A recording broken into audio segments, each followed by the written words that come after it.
Bom dia, boa tarde, boa noite.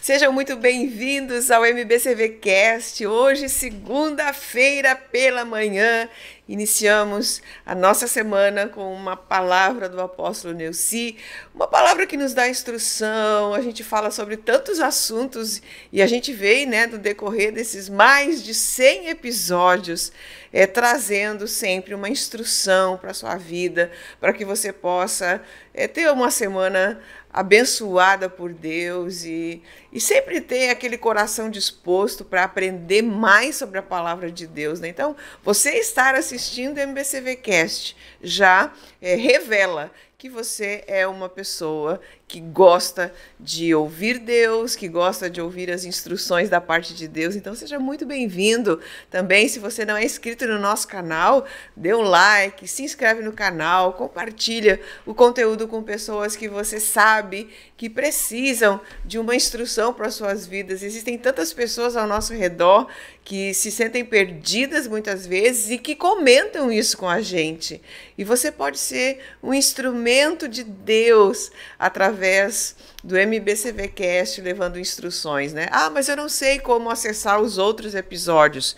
Coloca lá na sua tela MBCV oficial, e a partir disso, lá no YouTube, aí você vai vendo ali, pesquisando, e você vai ter todos os episódios do MBCV Cast, todos os cultos que nós também transmitimos, fazemos a transmissão online dos cultos nas quartas-feiras à noite, domingos pela manhã e domingo à noite. Então você pode de muitas maneiras acessar o conteúdo do MBCV. Bom dia, apóstolo. Bom dia, pastora Eliane. Bom dia, você que nos assiste, que você nos segue. Desejo a você um lindo dia, um proveitoso dia. E vamos entender que eu sou responsável de criar meu estado emocional para cada dia. Quando acorda pela manhã, pastor?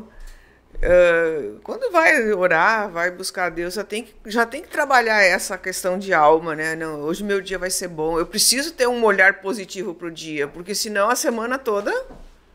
É a maneira que nós vemos, exatamente é a maneira que somos. Se eu amanheço, como diz, tem muitas maneiras de dizer, né? Se eu levanto com o pé esquerdo, ou azedo, ou com preguiça, eu começo a ver o dia pelo meu estado. Então, eu, você, nós é que criamos o nosso dia. Deus criou, mas é nós que temperamos com aquilo que nós queremos. Só que quando não sabemos, nós temos que amargar coisas que a gente não quer. Por quê? Porque a gente não fez a nossa parte. Esses dias eu vi um pequeno vídeo que a mulher fazia a seguinte pergunta para outras mulheres que estavam junto. Se eu te der R$1 milhão, você vai querer ele? Ah, eu quero, né? Todo mundo quer, né? Aí ela disse, tá, mas tem uma condição. Eu vou te dar R$1 milhão, só que amanhã você não vai acordar. E aí?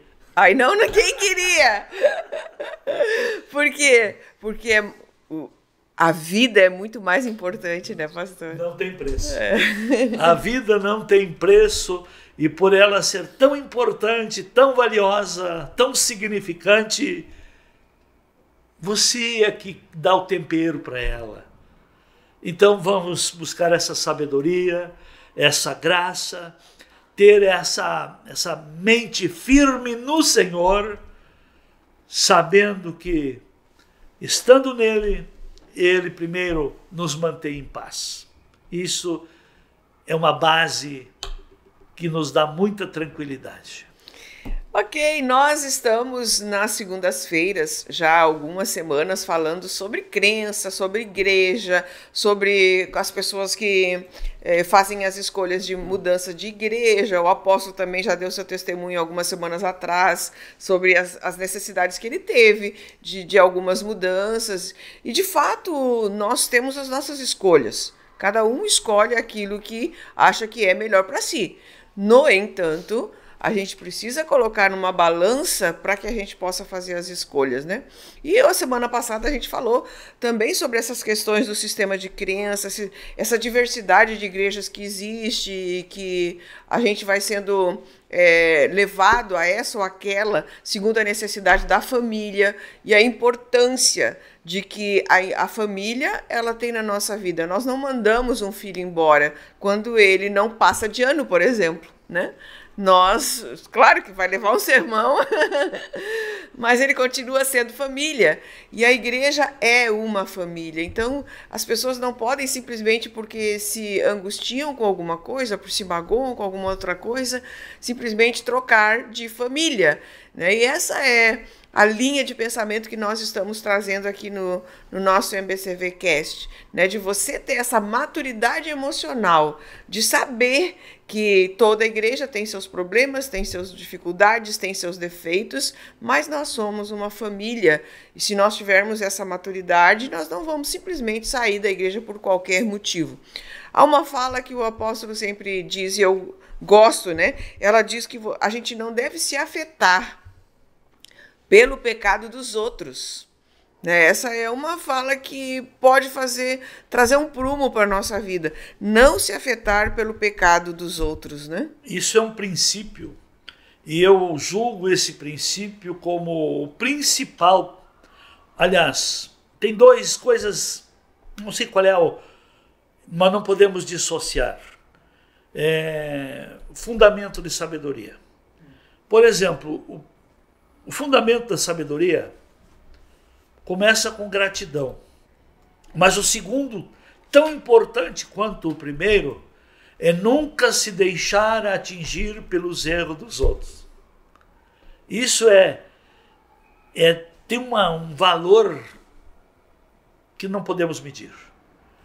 Porque se você nunca se deixa atingir pelos erros dos outros, você está se mantendo dentro do propósito. Os erros dos outros, deixa para os outros. Procure ajudar, mas nunca se atingir. Se você vê que seu irmão caiu, eu vou cair junto. Vê que seu irmão se perdeu a cabeça, eu vou perder a cabeça junto. Não se deixe atingir. Nunca te deixes vencer pelo mal, mas vença o mal pelo bem. Então esse é o segredo. Não se deixe atingir. Não se amolde a pessoas que têm atitudes erradas, comportamentos errados. O bom é não andar junto, mas a gente tem que aprender a conviver. Porque se você agora riscar de seus relacionamentos a pessoa que tem práticas diferentes, jeitos diferentes, conceitos diferentes, você vai ter que ir para uma ilha. Você tem que aprender a conviver sem se deixar atingir. E conviver com diferenças, ou com pessoas difíceis, ou com pessoas com muitos problemas, isso nos enriquece. A pessoa que não se deixa atingir, ela aprende. Ela aprende muito mais o que não fazer. Pois o que destrói a vida é fazendo aquilo que não se quer fazer. É fazer coisas erradas. E as pessoas que não aprendem a rejeitar o que não querem, elas sempre se tornam vulneráveis, suscetíveis, sempre, como se diz, fracas, sujeitas a cair em tentação. Por que que o sábio Salomão lhe dá um conselho prático? Não ande com o iracundo. Quem é o iracundo?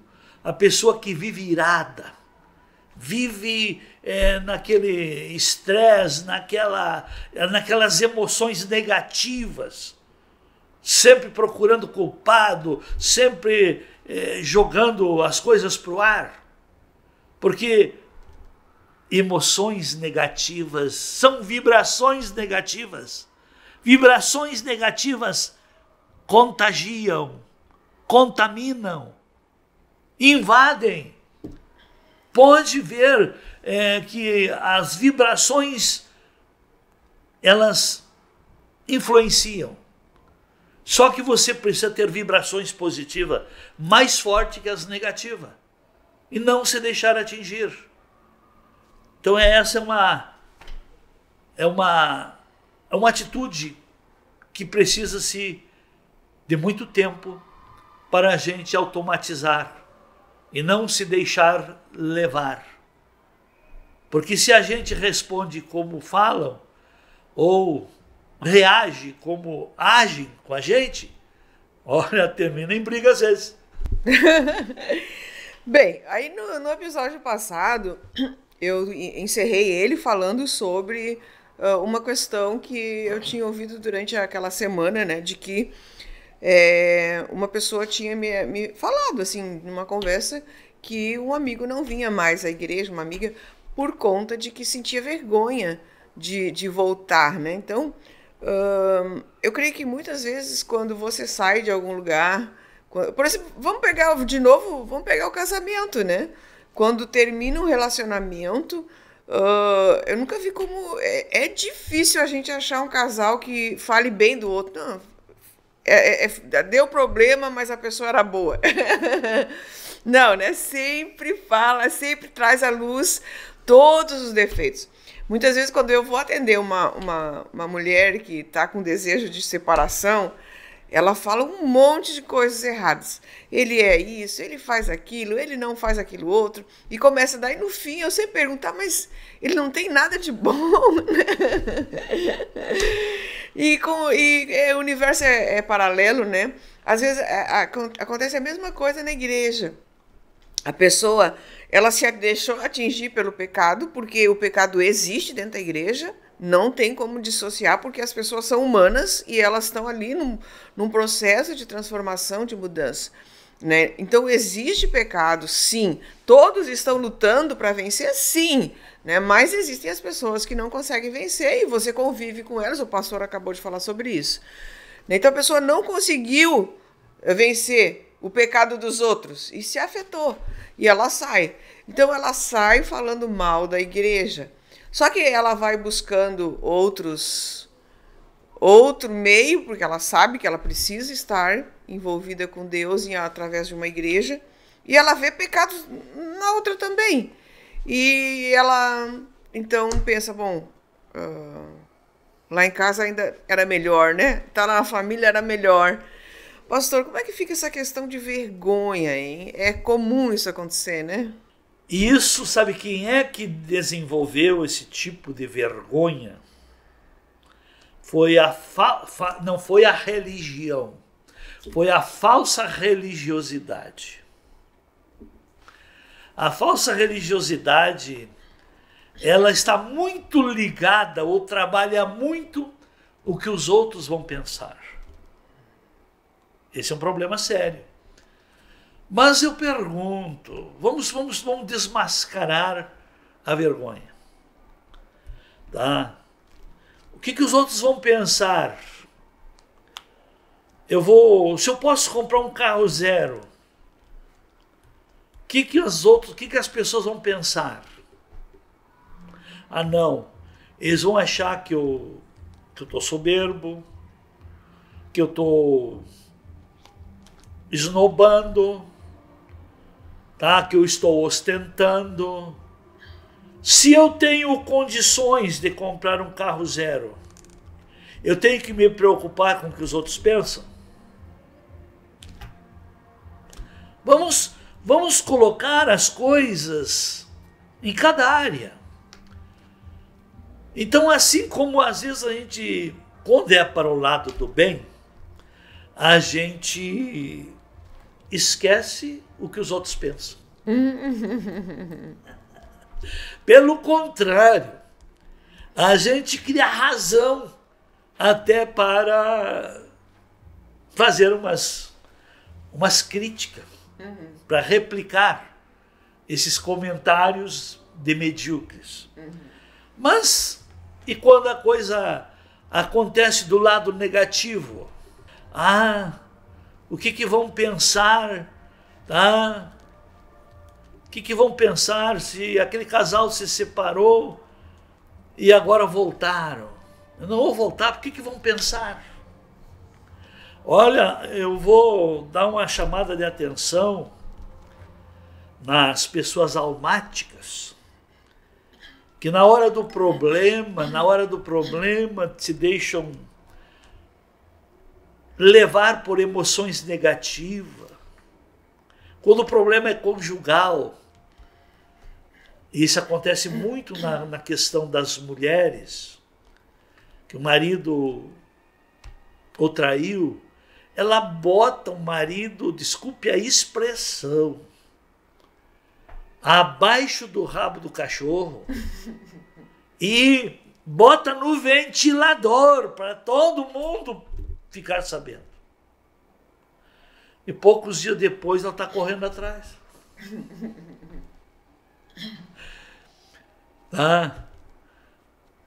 Primeiro, respeite o pensamento dos outros e respeite sua consciência. Cada um vai dar conta de si.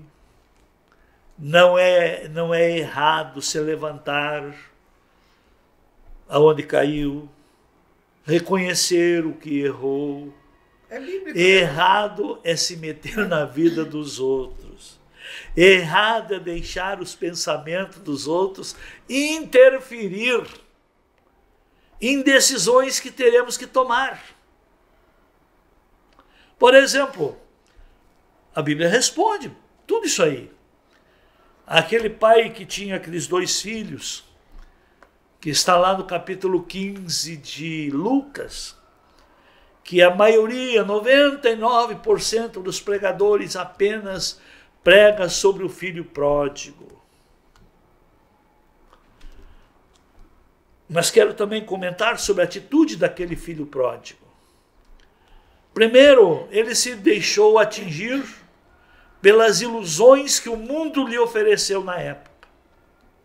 E ele pediu a sua herança, e o pai, como prova de amor, deu. Ele saiu e desperdiçou tudo com amigos. Quero dizer a todos aqui, quando a pessoa tem virtudes, tem valores morais, valores intelectuais, valores monetários, valores em termos de sabedoria, valores intelectuais, tem muita gente que quer estar junto. Mas no momento em que aquela pessoa vai perdendo os valores que tem, aqueles que atraíram, que convidaram, que iludiram, que ajudaram a destruir a saúde daquela pessoa, são os primeiros a correr. E eu vou usar um paralelo aqui, um parêntese. Olha, na minha trajetória de vida ministerial, eu não vi tudo, mas eu já vi muita coisa. Eu já vi muita gente bancar pessoas para tirar daqui, pessoas que tinham um bom futuro, estavam bem projetados para desenvolverem seus ministérios.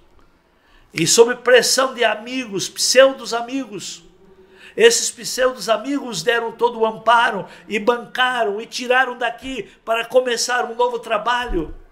E virou tudo em nada. Onde é que estão essas pessoas? Aliás, onde é que estão esses amigos? Para onde foram os amigos do filho pródigo? Que tirou aquele jovem de uma família ajustada, de uma família abençoada. Que tirou aquele jovem de um projeto de família bendita. E levaram e ajudaram a consumir as riquezas que aquele jovem levou.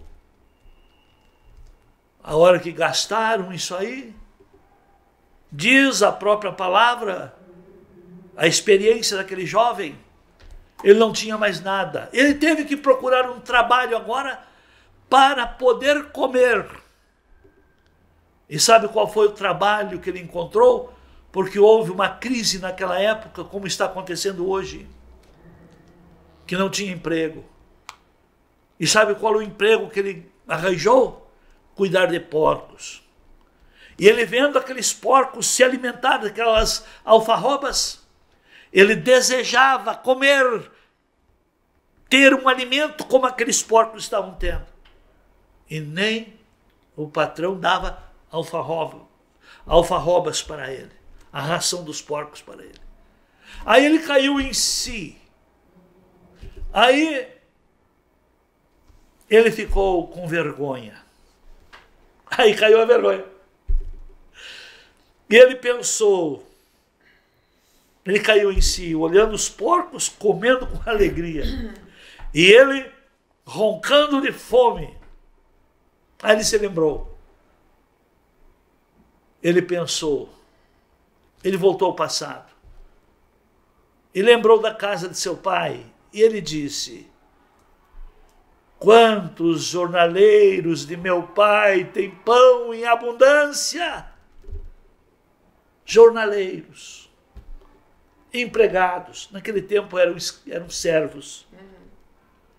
Tem pão em abundância e eu aqui padeço de fome. Levantar-me-ei e irei ter com meu pai. Ele venceu a vergonha. Mas eu chegarei no meu pai e dir-lhe-ei: pai, eu pequei contra o céu diante de ti. Eu já não sou mais digno de ser chamado teu filho. Pai, trata-me como um dos teus jornaleiros. O pai nem esperou lhe completar esse pedido especial. O pai o abraçou, beijou, mandou carnear o cordeiro cevado, que sempre tinha para festividades especiais. Mandou trazer um anel e colocar no dedo, que significa restituiu a autoridade espiritual, a autoridade dentro da família. Restituiu o direito, a herança, mesmo que ele tinha desperdiçado a que ele levou, mas ele restituiu. Ele venceu a vergonha. É melhor vencer essa vergonha que está na sua mente, para que a sua vergonha não se torne público, as pessoas vendo o estado que você está. A família onde você tinha tudo e era abençoado e era feliz, e agora a família vê você no estado deplorável, sem ter o que comer. E fica nessa birra, fica preocupado com a vergonha e com o que os outros vão pensar. Eu pergunto, voltar para o que é certo, se alguém pensa, não vai destruir. Mas ficar na miséria, por causa do que os outros pensam, isso sim, piora a sua vida. Se torna um peso maior. Porque cada vez que vem você na miséria, vão lembrar que você foi príncipe e hoje, espiritualmente, é um mendigo. Espiritualmente, está perdido.